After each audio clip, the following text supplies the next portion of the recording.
lepas tu 2 khutbah dan sebagainya, itu bukanlah Eid. Tetapi hakikat daripada Eid itu nak kita kembali kepada Allah Subhanahu Wa Taala, dan dalam masa yang sama mengingatkan kita bahawa kita semua akan kembali bertemu Allah Subhanahu Wa Taala, seperti mana yang baru-baru ni kita tengok beberapa daripada kalangan ahli keluarga kita lah, yang terdekatnya Datuk, kemudian sebelum daripada tu Abah, sebelum daripada tu Ika dan sebagainya.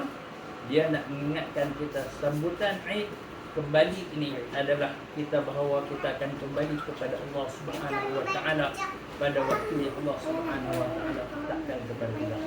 Cuma persoalannya bila mana Allah Subhanahu Wa Taala nak kita ingat bahawa kita semua akan kembali pada Allah Subhanahu Wa Taala, adakah semua yang akan menempuhi kematian? Maksudlah kita semua, adakah kita akan kembali bertemu Allah Subhanahu Wa Taala dalam keadaan kita betul-betul dekat dengan Allah? Adakah kita akan bertemu dengan Allah Subhanahu Wa Taala dalam keadaan kita ini mendapat rahmat daripada Allah? Adakah kita akan bertemu dengan Allah Subhanahu Wa Taala dalam keadaan kita mendapat pengampunan daripada Allah Subhanahu Wa Taala? Ataupun adakah kita akan kembali bertemu Allah Subhanahu Wa Taala, kita dialu-alukan seperti mana yang Allah Subhanahu Wa Taala sebut, ya ayyatuhan nafsul mutmainnah irji'i ila rabbika radiyatan mardiyah fadkhuli fi ibadi wadkhuli jannati. Wahai hamba-hamba yang mempunyai nafsul mutmainnah, irji'i ila rabbiki radiyatan mardiyah, kembalilah kepada Tuhanmu dalam keadaan engkau redha dengan apa yang Allah Subhanahu Wa Taala letakkan kepada kamu, dan kamu diredai oleh Allah Subhanahu Wa Taala. Masuklah menjadi hamba-hambaku dan masuklah syurgaku. Maksudnya orang yang sepatutnya yang Allah Subhanahu Wa Taala panggil kembali ini adalah orang yang betul-betul bersedia untuk dekat kepada Allah Subhanahu Wa Taala.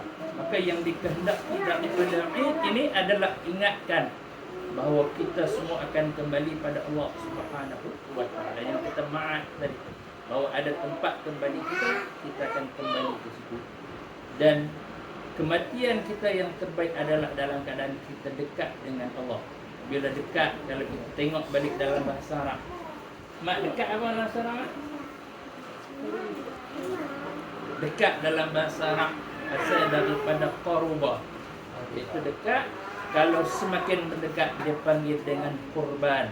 Makin dekat dia panggil dengan kurban. Maka daripada perkataan ini kita tahu daripada Allah Subhanahu Wa Taala nak dalam keadaan kita bertemu Allah Subhanahu Wa Taala, kita dalam keadaan dan dah dekat dengan persediaan kita untuk bertemu Allah Subhanahu Wa Taala.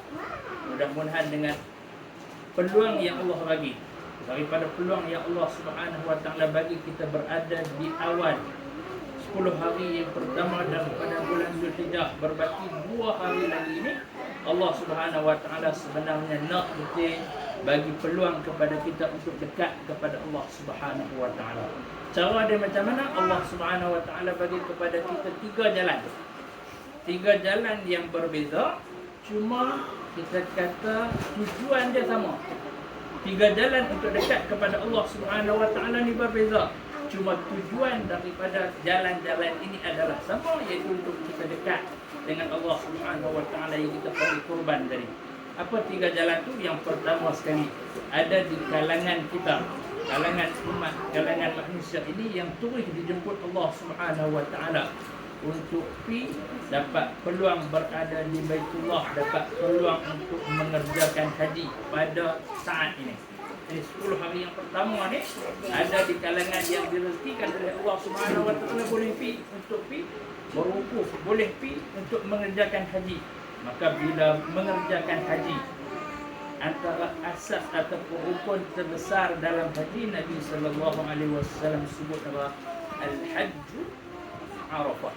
Haji itu adalah berwukuf di Arafah. Maksudnya apa? Bila mana berwukuf di Arafah, dia adalah merupakan rukun yang terpenting. Maka bila mana duduk di Arafah, bukan sekadar pi ke Arafah, bukan sekadar berhenti di situ, tapi bila pi di Arafah itu antara yang dituntut kepada orang yang mengerjakan haji berwukuf di Arafah adalah untuk mengoreksi diri, untuk cek balik, muhasabah balik diri, apakah yang menyebabkan sebelum ini dia jauh daripada Allah. Apakah yang menyebabkan sebelum ni bila disuruh kepada dia solat, dia melengok-lengokkan solat walaupun sekadar untuk memenuhi keperluan dunia dia saja. Apakah sebabnya seseorang itu umur dah lanjut dah, tapi dia masih jauh dengan Al-Quran, masih jauh dengan Allah Subhanahu Wa Taala? Apakah sebabnya orang itu tak boleh istiqamah dalam bersedekah, mengeluarkan harta, menginfakkan harta dia ke jalan Allah Subhanahu Wa Taala? Maka ketika itu di Arafah berwukuf itu diminta, dituntut kepada orang yang berwukuf itu untuk mengoreksi, tengok balik diri dia. Bila mana tengok diri mereka ketika itu, maka antara yang mereka akan jumpa adalah disebabkan apa yang menyebabkan mereka jauh daripada Allah Subhanahu Wa Taala ini adalah disebabkan nafsu yang ada dalam diri. Nafsu yang ada dalam diri ini yang menyebabkan manusia itu jauh daripada Allah Subhanahu Wa Taala. Lengok dengan tuntutan Allah Subhanahu Wa Taala, tak ada perasaan untuk cepat merespon apa yang disuruh oleh Allah Subhanahu Wa Taala. Maka dengan itu, bila mana dia duduk itu dekat dengan Baitullah, maka ketika itu Allah Subhanahu Wa Taala nak suruh dia muhasabah supaya apa? Dia dapat kembali kepada Allah, kembali dekat dengan Allah Subhanahu Wa Taala. Itu dalam orang yang mengerjakan haji, bila mana berwukuf, dia dapat koreksi diri dia. Lepas tu dia pergi pula ke Muzdalifah, bermabit di Muzdalifah, kemudian sampailah hari ke-10 juga dia akan turun saja. Dia panggil dengan Aqabah. Pergi turun ke satu jamrah yang nama Jamratul Aqabah. Di situ dia akan melontar.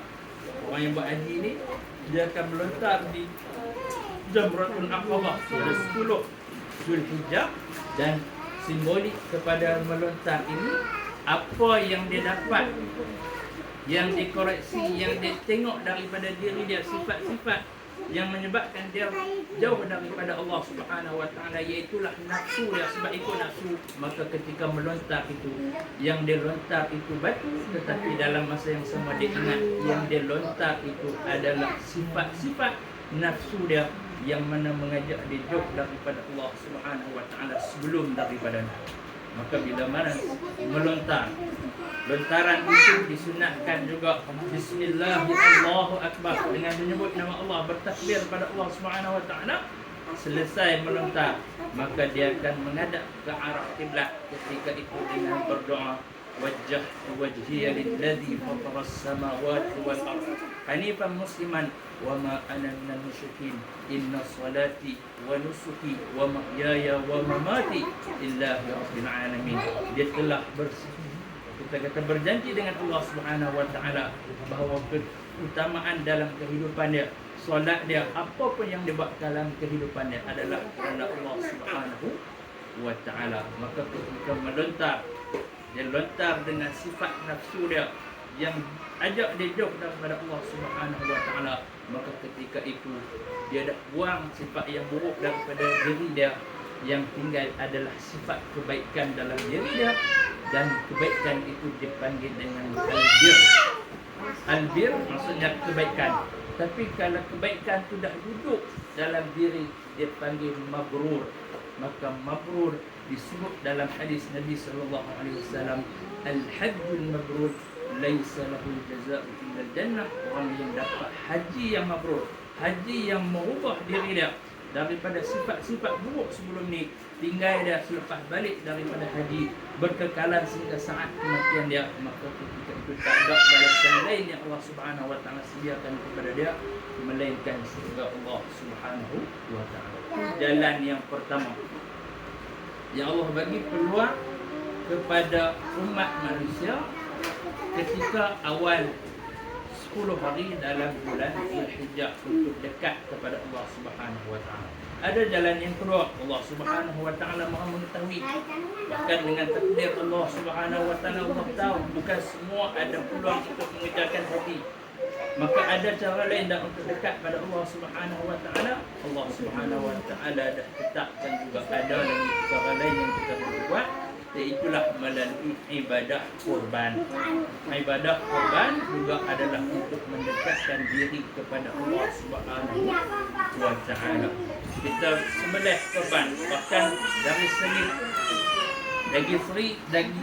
segi kita kata pelaksanaan korban itu juga dia mirip kepada haji yang memerlukan kepada keluarkan harta dan sebagainya. Maka dengan itu saat bila mana orang yang menyembelih korban dia juga dia sama macam orang melontar, disunatkan untuk bertakbir Allahu Akbar walillahil hamd, untuk bertakbir ketika mana korban itu. Maka ketika itu darah yang mengalir daripada korbannya yang dia niatkan adalah untuk buang sifat-sifat kebinatangan, sifat-sifat haiwani, sifat-sifat haiwani yang ada dalam diri. Apa sifat haiwani? Sifat haiwani dia ikut nafsu dia aja. Apa yang dia buat, dia cuma ikut nafsu dia. Dia nak makan, dia makan. Dia nak makan daun, dia makan daun. Dia nak makan rumput, dia makan rumput. Sifat haiwan ni yang kita nak buang daripada diri kita bila mana tengok binatang sembelihan itu disembelih ataupun kita yang menyembelih sendiri, maka ketika itu nak buang yang tu, maka bila buang sifat itu, maka dekat kita dengan Allah Subhanahu wa Ta'ala.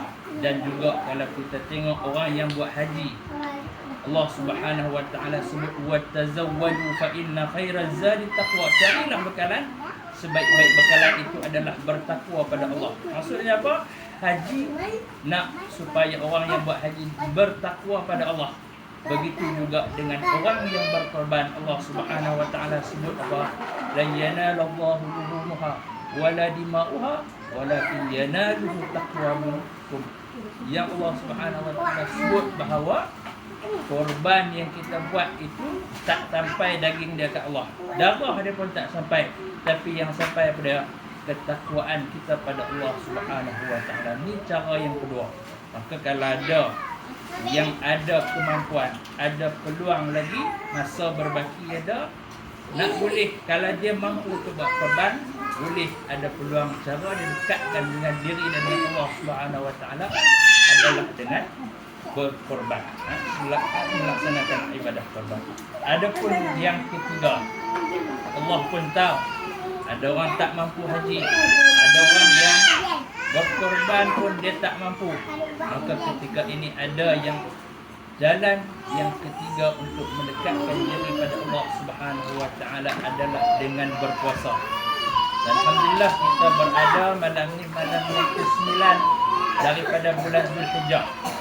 Maksudnya kita masih ada hari lagi dalam bulan Zulhijjah. Bahkan perbezaan masa antara Mekah dengan kita ni menyebabkan kita esok baru 9 Zulhijjah, maka kita boleh lagi untuk berpuasa. Bahkan sebahagian ulama mengatakan kita berpuasa ikut kepada tarikh kita. Walaupun mereka wukufkan tadi, tapi esok kita 9 Zulhijjah, maka kita berpuasa pada 9 Zulhijjah.